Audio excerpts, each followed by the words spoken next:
Talking Points memo this evening is a huge story that is just beginning.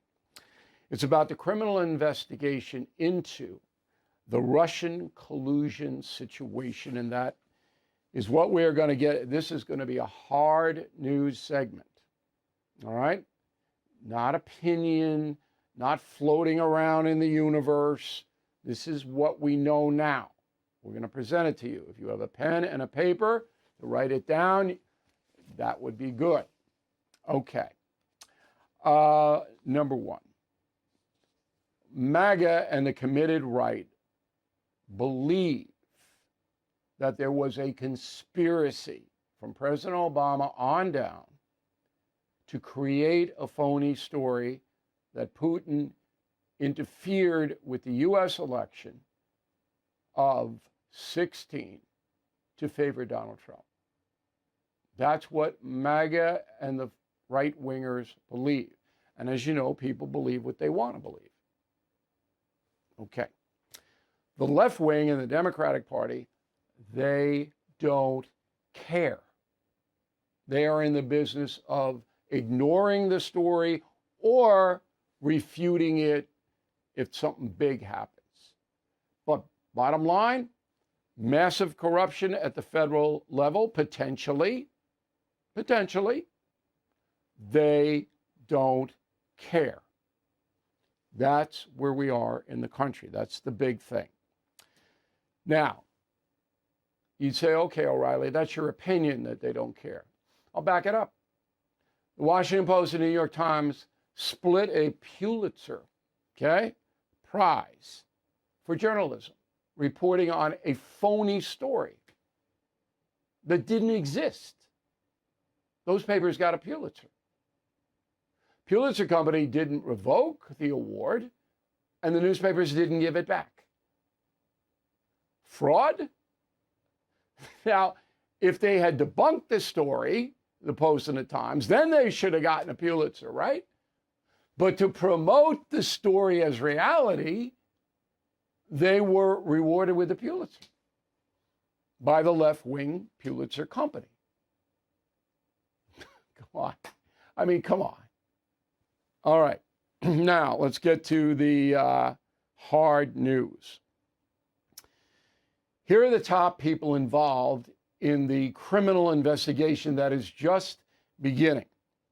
President Barack Obama, Hillary Clinton, former CIA Chief John Brennan, former Director of National Intelligence James Clapper, former FBI Chief James Comey, Deputy Director of the FBI Andrew McCabe. Again, most conservatives, or many conservatives, I think that would be more fair, have already convicted them all. Okay? But only a grand jury, a federal grand jury, can bring charges. That's it. Nobody else. A federal grand jury. In order to bring those charges, the Justice Department, Pam Bondi is going to be the lead. We'll have to present hard data to those people so that they would indict. That's our system. Okay. One more thing on this. I just want to know the truth.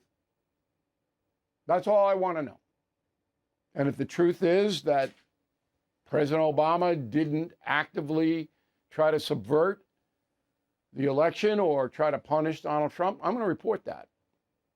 And if the truth is that he did, I'll report that as well. Okay, I'm going to be a really tough guy here. If you don't want that kind of reporting, you got plenty of cables on both sides that are going to give you the propaganda. I'm not going to do that. Everything will be backed up. And that's the memo. And joining us now from Washington is the aforementioned John Solomon. All right, so this all began with Tulsi Gabbard, Director of Intelligence, putting forth that, there may be some criminal charges here. The media has largely ignored it on the left, and the right-wing media has, stoked it. Would that be accurate so far? That is a complete accurate picture. Yep. Yep, you're not going to get this in a Washington Post, New York Times, Network News. Let's start with the most important person in the investigation, President Obama. Yes. What do we know about his participation or lack thereof in the Russian collusion story? What we know from the evidence that's now public, which we didn't all see years ago when this began unraveling, is that in late July of 2016, right after Hillary Clinton was cleared in the email case, even though there had just been new evidence surfaced that maybe she had been compromised in her email, they didn't investigate it, they clear her, she makes a pivot. The Russian government intercepts her aides talking about she's approved a plan to fake a Russian scandal to change the dialogue from her emails to Donald Trump's alleged complicity with Russia. They All know. right, let me stop you there. Yeah. So this came out of a Russian informant. Is that what? Yeah. Is We that how believe it it's got? the way it's been described, John, by John Durham. It looks like it's a highly classified program of intercepts. We probably intercepted their intelligence or their people being Okay, briefed so on intelligence. Yeah, according to Durham, the special counsel, U.S. intel intercepted some Russian chat, okay, Right. that said Hillary Clinton knew and wanted a phony story about Donald Trump. Do I have that right? That's right. They Okay. did. And specifically to end the conversation about her email scandal. That's the part that's very important. All right. They It's a would pivot. divert Yeah. attention away from Right. it. All That's right. right. Now, you would have to then see what the intercept was and Right. put it in context in order to, condemn Hillary Clinton. So That's right. Barack Obama, then what's his participation? So that intercept is made by the United States government on July 26, 2016. On July 28th, just 2 days later, the CIA director at the time, John Brennan, was so concerned about what the Russians knew and the specificity of it, he decided to brief President Barack Obama directly. That's unusual because if you thought it was disinformation, you're not going to waste the president's time on it. How do we know that Brennan debriefed Obama on this story? We have a record of the meeting on the president's schedule, and then John Brennan comes out of that meeting and writes notes, and we have the direct notes of what John Brennan told the president that John Brennan wrote in his notes. What did he tell Barack Obama? That there was foreign intelligence, that that Hillary Clinton had personally approved a plan to demonize President Donald Trump by suggesting he was in cahoots with Russia to hijack the 2016 election. That's specifically what they say. What was Obama's reply to what Brennan told him? We don't know. Barack Obama's never been questioned, and John Brennan says he doesn't quite recall much about that Doesn't recall. Right. Where did Brennan say he doesn't recall? He was questioned in Congress, I believe, in 2023 by Matt Gaetz, and he's a little vague on that. There's also some references in the Durham report. They're a little cryptic, and so one of the things we think should be released soon, we're working to get, is the actual transcript of John Durham's 8-hour interview with John Brennan. We think that could be an important piece of evidence. Obviously. Okay, so let's advance the story now. So you've Right. got Brennan debriefing Obama on Russian intercepts that accuse Hillary Clinton of fabricating a story to damage Trump. What happens after President Obama hears that from Brennan? In the 6-day period that follows that briefing, there's an extraordinary amount of activity. First, an Australian diplomat that has a long relationship with the Clintons. His name is Alexander Downer. He had donated a large amount of Australian tax dollars to the Clinton Foundation, longtime friend of the Clintons. He comes forward and tells the FBI, I remember this conversation from May, and I think the Trump campaign might have been working with Russia to hack the election. The very storyline that the Russians are actually intercepting that Hillary Clinton says that's going to be the fake story. He comes forward. Based on that information, the FBI opens the Crossfire Hurricane investigation. All right, so a friend of the 31st. Clintons, tells who? The FBI? Is that Comes into the FBI. Yeah, so he goes to the FBI. Volunteers a report. All right, this is James Comey. He says that he has information that the Russian intercept is bull, that there was a real... No, what he's saying, ahead. What he's saying is back in May, he had an interaction with a Trump staffer, I believe it's George Papadopoulos, and he walked away from that conversation thinking that George Papadopoulos might have been hinting that Might have been. that All right, Donald I Trump, got it. I got right? it. So he's trying to Yeah, reinforce the he validity is. of the story. That's right. Okay. So Comey then opens an investigation, right? That's right. Pete Strzok, right? That's the agent who Okay. does it. Yep. And then what happens after that? 3 days after the investigation's open, President Obama convenes a national security meeting in the Situation Room, and there he brings in his top people: John Brennan, James Clapper, James Comey. Very important that he's in that meeting, and he orders that a fusion cell be stood up to begin investigating whether Russia is working with Donald Trump or on its own to influence the election. Okay. Now, Let's stop there. Yeah. So Obama convenes a meeting. Right. All right. And what was Clapper, Director of National Intelligence? Did he have anything to do with this? Did he contribute anything to this? He's part of the effort to set up that fusion cell. He's the top intelligence officer in the land, so he's supervising the project. But his crew intercepted the Russian thing that said probably the CIA. Yeah, probably the CIA did the intercept. Yeah, so one down from him. CIA is one of those agencies that report up to Clapper. The CIA is the one who gets that intercept and then alerts the president. But Clapper knew about it. Is Clapper refuting it or saying, no, it's real? Do we know? We don't know. We don't know. We don't know what what Clapper's opinion was. Right.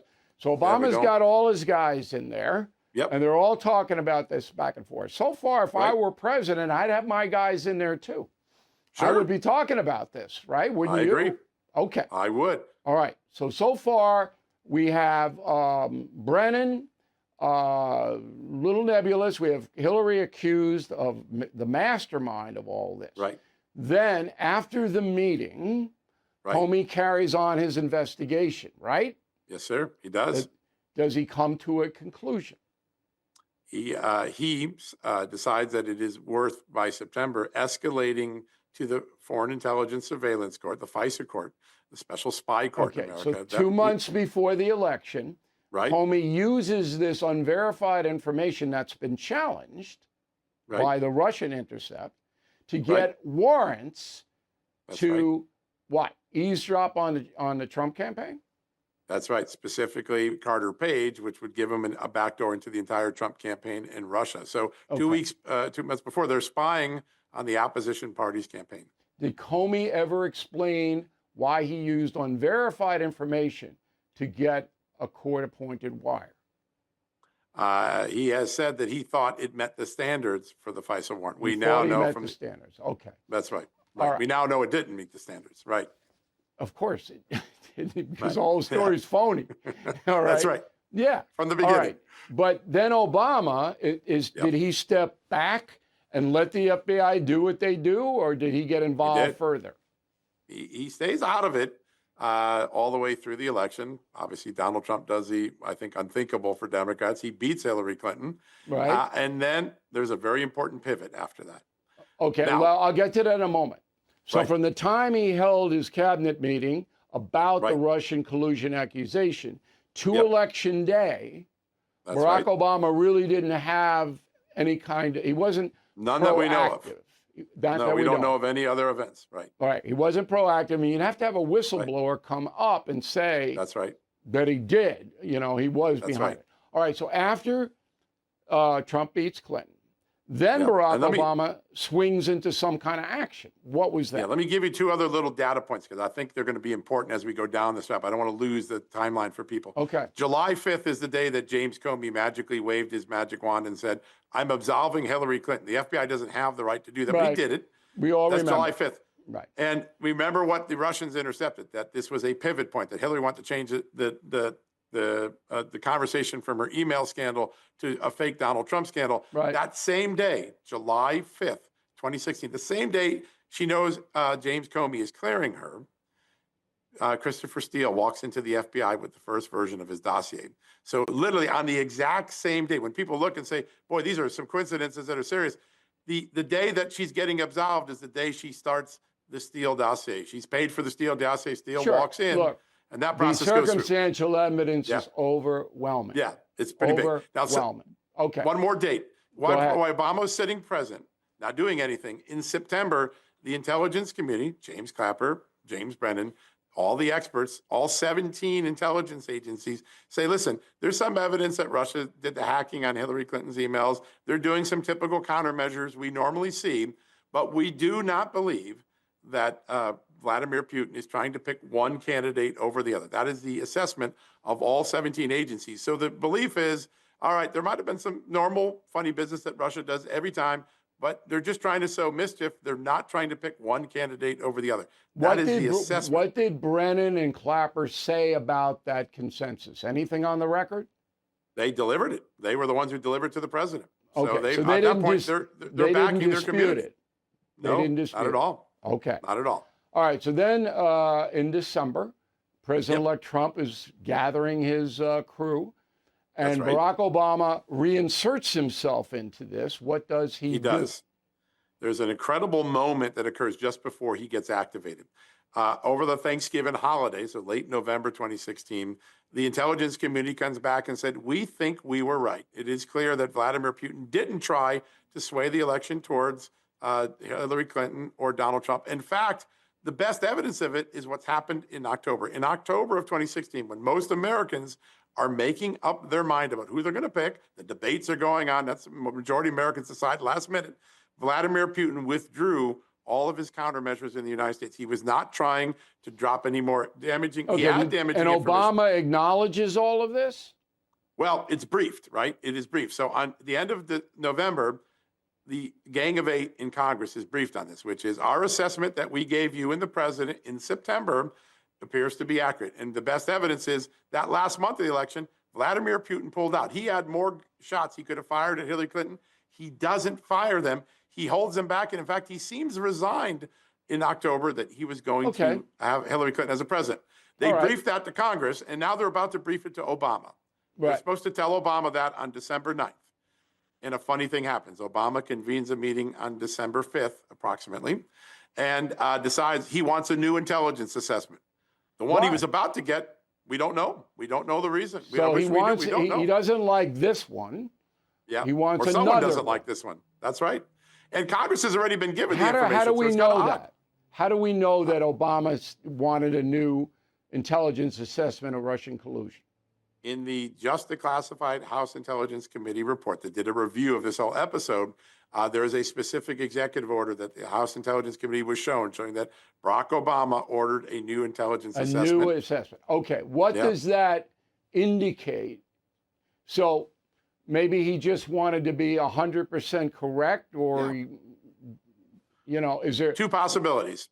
Yeah. Two possibilities from the testimony of people that we've been able to read. One is there were people who just didn't like that assessment. They wanted to push the narrative that Hillary Clinton lost. Right. Yeah, Donald Trump cheated to win. There are other people, when the president hears this, other people say, well, the president's hearing that from some people, and he sees the intelligence community. He's got two different sides of the story. He wants everybody to go back to the drawing board. He wants some clarity. Look more time. Yeah, and that could be a reasonable thing to do. So far, I haven't heard anything about Barack Obama that's going to get him indicted by a federal grand jury. I have heard that Hillary Clinton is in big trouble. Brennan, you would have to have, you know, in the report that you just referred to, which is a majority report. It was written by Republicans, but there was no dissent from the Democrats on the committee, and Schiff was the head of that. No written dissent at all. No, none. Because I had to argue with Cuomo about that. But anyway, what's the most damning evidence against Brennan? So when he takes over this new assessment, the normal way you do it is you bring all 17 people back to the chair. You get your 17 intelligence aides. Let's all come together and let's give the president the best thing. He doesn't do that. He cuts everybody out of the picture except for the CIA, who he runs, the FBI, who James Comey runs, and the NSA, who's run by a guy named Admiral Mike Rogers, who, by the way, warns President Trump in a meeting during the transition that I think the intelligence community may be spying on you. So be careful. Maybe you should move out of New York and go to Washington. Very important moment. He had concerns about what was going on. So instead of a full assessment, John Brennan brings it down to the two agencies that have been pursuing Trump for the last years, and then Mike Rogers, the NSA guy. And they do a rush job. They handpick their own people. They don't let the agencies pick their people. And they inject into, to get to the point that they need to, or to get to the point that they ultimately decide on, that they're going to flip the conclusion.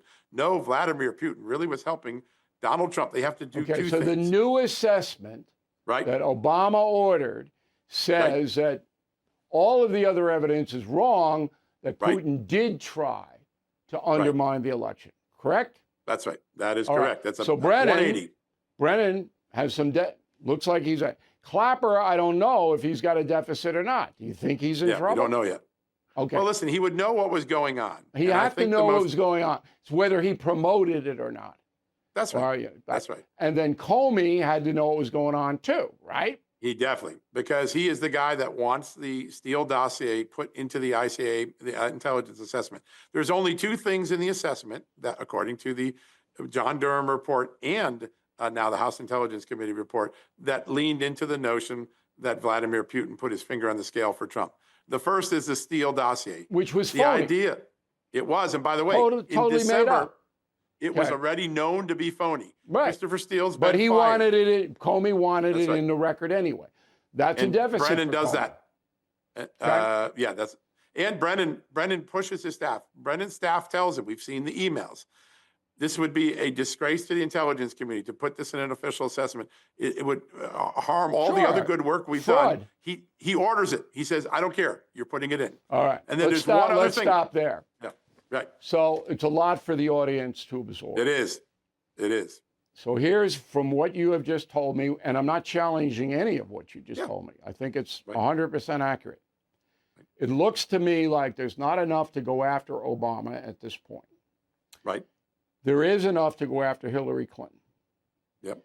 There is enough to go after Brennan. Right. Clapper, not enough right now. I think those are fair assessments. There is enough.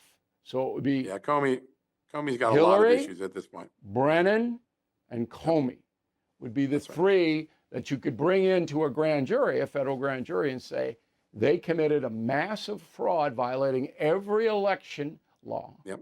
Okay? Yep. And let me mention something that people say about Barack Obama.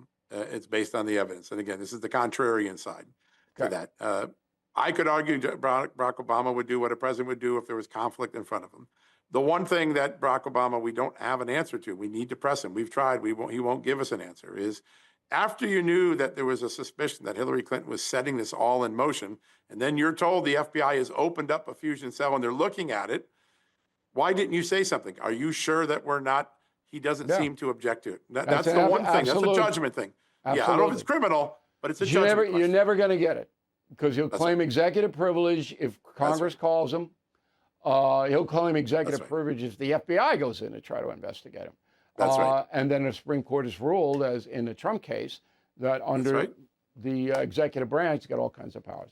All right, John, very good. And I think we did about as good a job as we could to lay it out to everybody in a very confusing situation where we are right now. And I hope you'll keep in touch with us when you get new stuff. I will. This is an unbelievably important story for the country. Tomorrow is going to be the most important day of all the revelations we've had this year, Bill. We should keep an eye on it. I believe it'll be Senator Chuck Grassley will release this classified annex of the Durham report.